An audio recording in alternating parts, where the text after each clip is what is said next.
nez t'es changé en boule de merdasse. Elle glow. Elle glow. Il faut qu'on pète. Alors moi, il m'épate. Et on lui pèlera le son comme au bailli du Limousin. On a vendu un beau matin. On a vendu avec ce tripe. Flattez-moi. Eh ben la denrée, on est en France. Allez, cul sec. Bonjour, bienvenue sur Histoire d'en dire plus. Aujourd'hui on parle d'un film de David Cronenberg, La Mouche 1 et La Mouche 2. On va faire les deux. Allez, c'est parti mon kiki.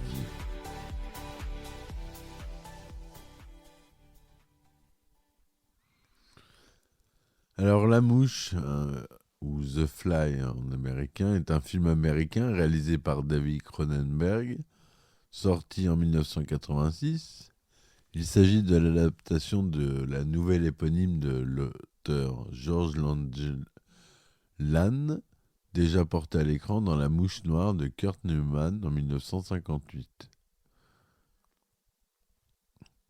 Donc au scénario, on a David Cronenberg et Charles Edward Bogg.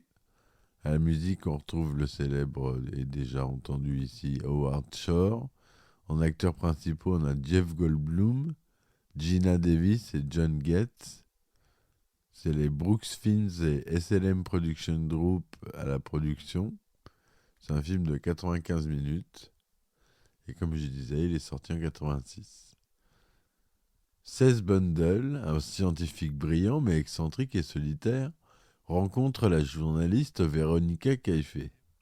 Il la ramène à son laboratoire et lui montre son invention, le télépode, qui consiste à transporter quasi instantanément d'une cabine à une autre un objet ou un être vivant. Cess persuade Veronica de garder son secret en échange de droits exclusifs sur l'histoire.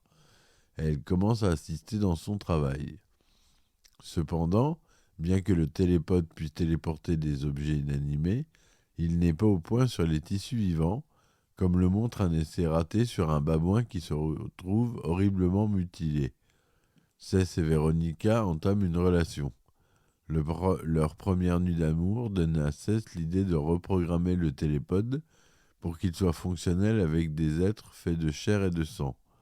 Il parvient enfin à téléporter avec succès un deuxième babouin.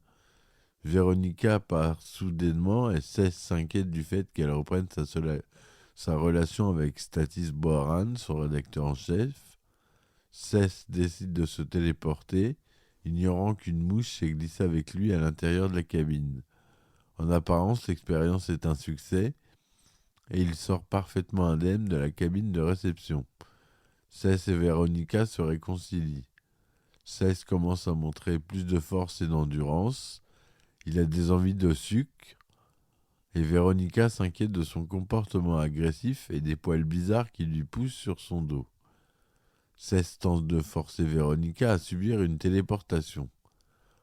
Quand il refuse, il va dans un bar où il se fait un bras de fer, laissant son adversaire avec une fracture ouverte. Il rencontre une jeune femme nommée Tony et la ramène à son entrepôt où Veronica la sauve de la téléportation. Cess jette Veronica dehors, mais quand ses ongles commencent à tomber, il réalise que quelque chose a mal tourné pendant sa téléportation. Il vérifie ses enregistrements et découvre que l'ordinateur du télépode, rendu confus par la présence de deux formes de vie dans la cabine de voix, l'a fusionné avec la mouche au niveau moléculaire et génétique. Cess continue sa transformation physique, perdant des parties de son corps et prenant une apparence de moins en moins humaine. Il renoue avec Veronica et théorise qu'il est en train de devenir Brundlemouche, un hybride d'humain et d'insecte.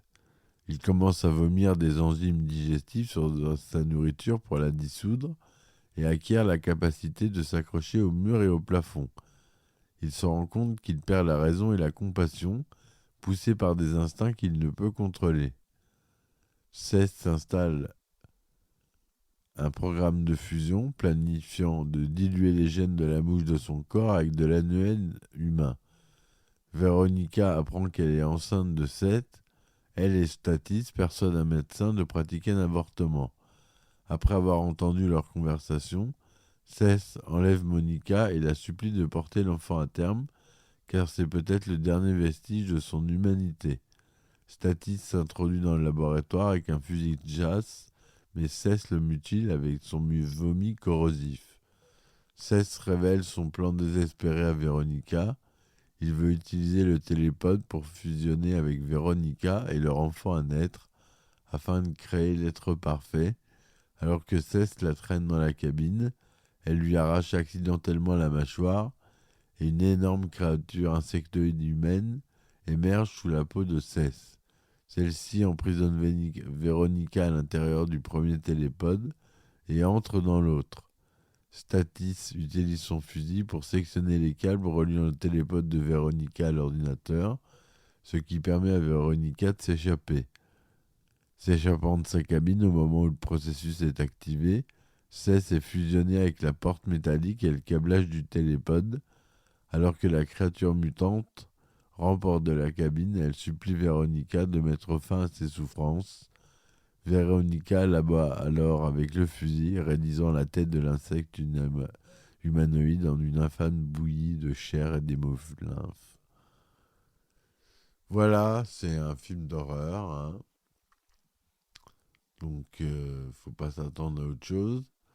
C'est un bon film avec des effets spéciaux très bien réalisés. Donc, Seth Brundle est joué par Jeff Goldblum, qu'on a vu dans Jurassic Park notamment et beaucoup d'autres films. Veronica Coif est jouée par Gina Davis. Statis Borans est joué par John Getz. On a Leslie Carlson qui joue le docteur Brent Chivers. Le film dure 95 minutes. Il est produit aux États-Unis, au Royaume-Uni et au Canada, distribué par la 20th Century Fox. Il est tourné en couleur 35 mm 1,85e, son Dolby Digital DTS. Pour l'époque, c'était peu répandu. Le budget est de 15 millions de dollars, je ne sais pas si je l'ai déjà dit.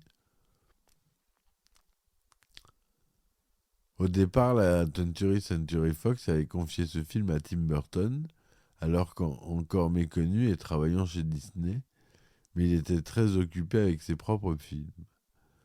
Le personnage de Seth Brundle devait initialement être interprété par Michael Keaton, mais il refusa. Le rôle lui revient principalement à Jeff Goldblum, qui partage l'écran avec Gina Davis, sa compagne à l'époque. David Cronenberg leur demanda de reproduire leur vie de couple à l'écran. Le lieu de tournage était Cleanbourg et Toronto en Ontario et au Canada. Il fallait presque 5 heures par jour de prothèses et maquillage pour Jeff Goldblum.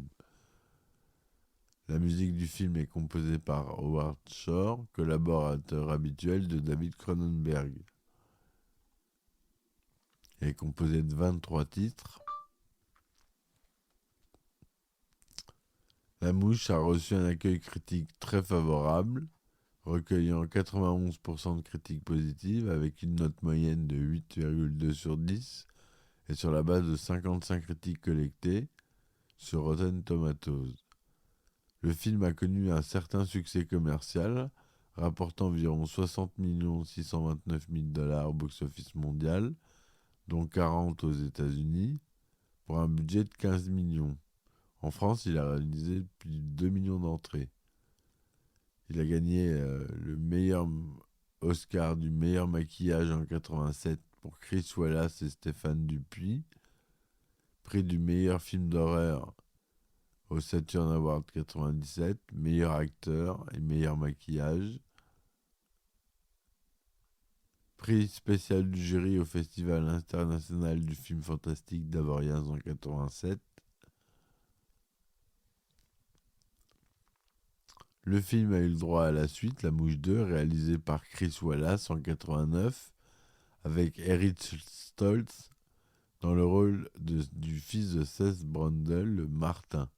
Le réalisateur, Chris Wallace, était le directeur des effets spéciaux de La Mouche.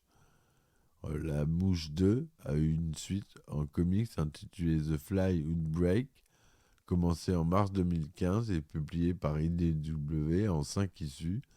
Il fait directement suite au film. Le film a fait également l'objet d'une adaptation à l'opéra en 2008, The Fly. La première a eu lieu au Théâtre du Châtelet à Paris. Alors qu'au départ, Todd Lincoln devait faire un remake du film direct to vidéo, David Cronenberg a évoqué lui-même l'idée de faire prochainement un remake et même plus que cela. Dans la saison 2 de l'épisode 6 de Rick et Morty, l'élixir que met au point Rick transforme les habitants de la Terre en monstres qui s'avèrent posséder un petit côté digne du film. Voilà ce que je voulais vous dire sur ce film qui est devenu culte, que je vous conseille de voir si vous n'avez pas vu. C'est un bon David Cronenberg. Bon film dans la veine de Vidéodrome et Crash et Le Festin de Nu. Voilà, donc j'espère que ma chronique vous aura plu. N'hésitez pas à me laisser des commentaires et des likes. S'il vous plaît, ça m'aide à référencer la chaîne et le podcast. Je vous remercie, je vous dis à très vite. Soutenez-moi sur Patreon et Ulule et Tipeee. Je vous dis merci et à très vite. Ciao, ciao. Il a été changé en boule de merdasse. Elle glow. Elle glow. Il faut qu'on pète. Alors moi, il m'épate. Et on lui pèlera le son comme au bailli du Limousin. On a pendu un beau matin, on a pendu avec ce tripe. Flattez-moi. Eh ben la denrée, on est en France. Allez, cul sec. Hop.